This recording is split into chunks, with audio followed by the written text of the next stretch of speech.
not everyone would associate conserving nature with some of the technology that we've been discussing today. But in fact, these technologies are changing the way conservationists can collect data, the way they can lobby leaders, and the way communities themselves can get involved. And technology doesn't always need to be high-tech, as you'll discover. We have a two-way panel, a two-way conversation, but before they begin, I'm going to introduce them, and then we're going to watch a very short video to introduce this particular, and this is the video of a young man who developed a tool so simple that anyone could use it. And because of the internet, now everyone can, with people on other continents copying his idea to solve their own human-wildlife conflicts. Once we've seen the video, I'm going to hand over to my two panelists.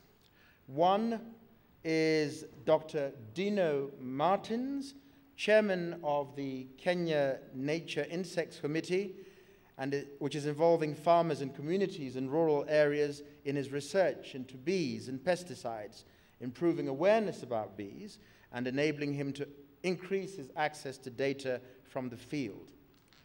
Dr. Paula Kahumbu has been the executive director of WildlifeDirect since 2007 and has lobbied governments to ban the pesticides used to kill wildlife, using evidence collected in the form of blog posts from the field. She has been named a National Geographic Leader in Conservation for Africa and will lead the discussion between the two of them. But before that, let's watch a video.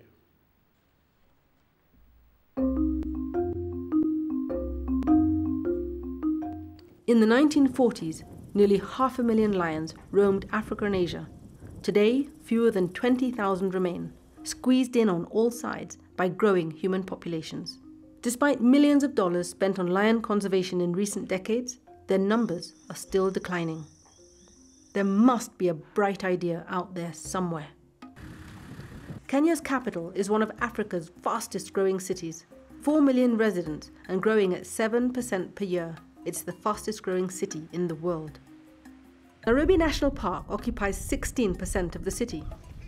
No other capital city in the world has a park with wild rhinos, lions, and other wildlife. The park is fenced along its northern boundary, but is open to the south, linking it to a wider ecosystem and allowing wildlife to make crucial seasonal migrations. And that means sharing land with people. But inevitably, they kill livestock, leading to disastrous consequences. In 2007, so many of the park's lions were killed by the community that they were almost wiped out. The pressure is so great now that we could lose them altogether. We need an affordable solution that empowers people to deal with the problem themselves. Maasai wealth is measured in cattle. From the age of 9, Richard was responsible for managing the family's most valuable assets.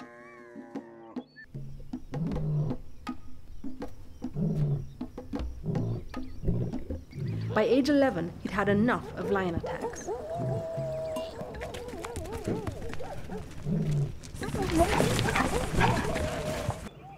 If the lions come from the forest and then come to eat our cattle, it's very bad. If I see a lion now, I feel that something is something that is ready to attack me. Me and the lion, we are enemies, big enemies that can never be forgive each another. Any day. One night, he had a bright idea.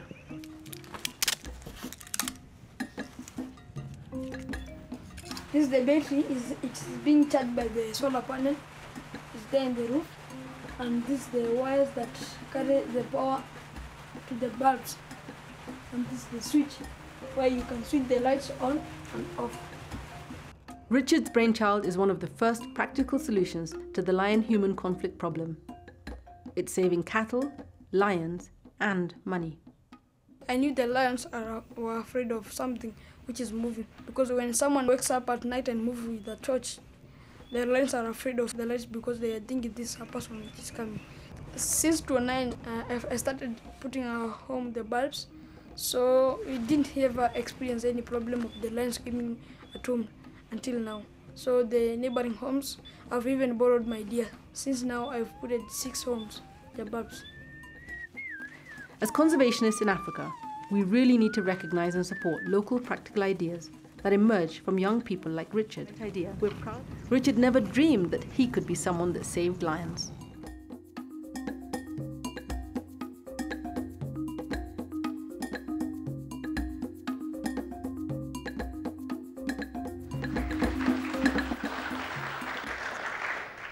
Thank you for that, and welcome to this session on wildlife and conservation. You know, when Dino and I were sitting out there thinking about this session, we were laughing that the language used in this summit sounds very familiar, but we're not really part of this environment.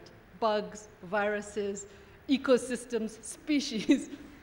That's, you know, a totally different use of the same words that we use in our field. I'm a wildlife conservationist. I've been studying elephants and lions and many other species. And I've been running WildlifeDirect, which is a blogging platform that allows conservationists anywhere in the world to tell their stories and reach out to the global community and connect with people who might want to support, be informed by what's happening. A lot of the support is financial. Some of it is in kind. And through these blogs, and there are about 120 now on our website, we've observed some common trends, and one in particular was the use of pesticides, so agricultural products intended to improve food security in this country, being used to kill lions and other predators. And through this discovery, we were able to actually campaign using social media, using Twitter, Facebook, and the blogs to actually force the American manufacturer of this particular chemical, Furadan, to withdraw it from the Kenyan shelves. And it was through these blogs that I discovered Dino's work and the connection between what's happening to lions and what's been going on with our insect diversity in this country. So, Dino, tell us about how that happened. Okay, well, to pick up on your first point, Paula, that as we talk about networks and systems and all these interactions, I would like to point out that much of the networking that has evolved on the planet actually first happened a couple 100 million years ago amongst the social insects, the ants and the termites. We are very much latecomers and really fumbling around with very inefficient ways of sharing information when we contrast it with the pheromones and the speed and the efficiency with which ants, termites, and other social insects do it. But the point that you raise about how this information can become powerful and useful for farmers, for citizens, is so relevant to conservation today.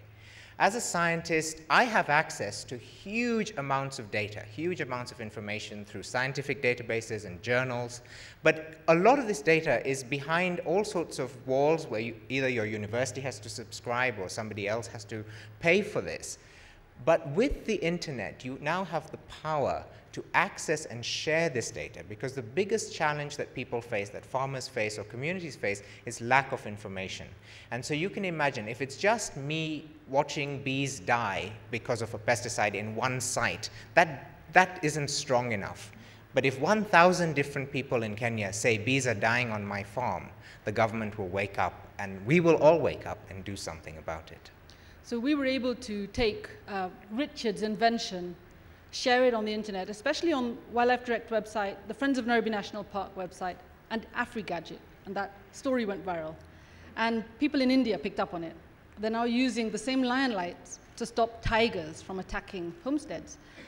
How do you see communities who are in your field, so a totally different group of organisms, how are they using technology, or what could they do to actually benefit from the technology? Okay, so one of the first things, as I said, is that there's a lack of information, and people want information. Everything we've seen tonight has been about wanting information and accessing it. So one of the things I do is people send me pictures of bugs, including you, and I identify them for them, and we actually now even solving problems. So we have a situation recently, somebody had bees move into their house and she got in touch with us. Rather than spraying them, we managed to get a beekeeper, get a hive, and save that colony of bees. there are people who've contacted me recently with a caterpillar outbreak. It turns out this caterpillar, which is eating some forestry trees, but it's also a source of wild silk. And again, because of the technology, we were able to rapidly identify it, get the information back to the farmers, back to the foresters. So it's this way of solving what may seem like small problems, but actually have a huge impact on the environment quickly. And do you see where this is going in the future? Where's it moving towards? Gosh, it's so exciting, and it's also so frustrating, because ecologists for a long time, yourself included, we have to go out and you slog for weeks and months to get each and every data point. Well, the way the field is going now, it's turning on its head. And what we need are the tools and the brilliant young people like Richard to get into this field and help us turn things around, because what's happening with data in ecology and in most fields is that it's now pouring in from all different places, from satellites, from farmers sending text messages, from devices that can record temperature or humidity or climate change or whatever it is they're doing continuously. So how do we manage that? And that for me is the most exciting thing, is that we now need to do the bioinformatics and partner with the geeks and the computer nerds and get this to work. So one of the things I've noticed is that the internet is such an amazing place where huge amounts of information are pulled together. And it's wonderful to have this incredible resource, and at the same time, it can be really badly abused. And we sometimes see really big issues being sidelined because of small but politically powerful or emotionally pulling stories. And this happens a lot in the field with elephants, rhinos, and lions. What about among the insects, which really are central to our food security, actually, in the country? Absolutely. One of the joys of having blogged with WildlifeDirect, which Paula dragged me into, I wasn't really a willing participant at first, is that getting people's eyes to open. And they can open through all forms of technology, but just looking in a different way, thinking in a different way. So when you see an insect, you don't immediately stamp your foot on it. You actually look at it, and you can even love it and enjoy it. And it can be a welcome companion in your life and in your house and in your garden. So that for me is the powerful tool. I am so enthralled by biodiversity. We live in a country that is so blessed with incredible, incredible species and interactions, and I want to share that. And this gives me a way of sharing it. And I'm very humbled and surprised that there are people out there who want to hear about it and write back to me and ask questions. So I see that the internet has actually brought species which for most people are quite uncharismatic and elevated their status and inspired people about insects. But you mentioned eyes.